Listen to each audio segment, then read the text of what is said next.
It was 2:17 a.m. on a Tuesday when my life officially hit rock bottom.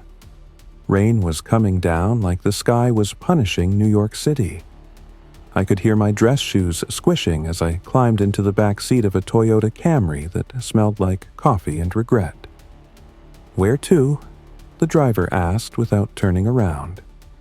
All I could see was the back of his head, salt and pepper hair, a worn-out Yankees cap.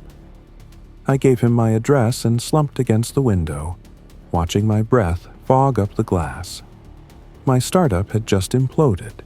My girlfriend had taken the dog, and, to top it all off, I'd left my umbrella at the bar. That's when he said the first thing that made me look up. "You know, I used to own 3 bars in this city." I snorted. "Yeah? What happened? They all fail." The car went quiet except for the rhythmic swish of windshield wipers. Then he chuckled. Not the reaction I expected. "No," he said, eyes meeting mine in the rearview mirror for the first time. "I sold them all the day my daughter was born." The way he said it made my stomach drop. There was a story here, and I suddenly needed to hear it. "Best decision I ever made," he continued, turning down a side street. "Made millions, lost millions, but that was the only choice that ever really mattered." I opened my mouth to respond when my phone buzzed. Another email from my lawyer. I groaned and threw it onto the seat. The driver didn't miss a beat. "Let me guess. Business trouble?"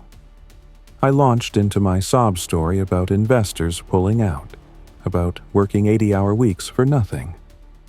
Halfway through my rant, he turned the radio off. The sudden silence was louder than the rain. "You ever hear about the restaurant owner who burned his own place down?" he asked. I blinked. "What?" "True story. Guy I knew. Insurance fraud. Got 5 years." He took a slow turn. "You know what he told me in Rikers? Said the happiest he ever was came after they took everything away. The car filled with tension so thick you could chew it." "That's bullshit," I muttered. "Is it?" He adjusted the mirror so I could see his eyes. Dark, knowing. "You ever been hungry?" I mean, really hungry? Ever had to choose between rent and groceries? I hadn't, and suddenly my failed entrepreneur sob story felt about as deep as a puddle. We pulled up to my building. As I reached for my wallet, he waved me off. "This one's on me." I froze. "Why?" He smiled for the first time, revealing a gold tooth. "Because today's the day your life gets better. You just don't know it yet." As I stepped onto the curb, he rolled down the window. "One last thing. That business of yours?" It didn't fail. It just ended. There's a difference. The taillights disappeared into the rain before I could respond. Here's what I learned from a stranger in a Yankees cap. 1. Rock bottom makes the best foundation. 2.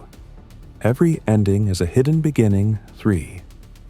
The most valuable lessons often come from the unlikeliest teachers.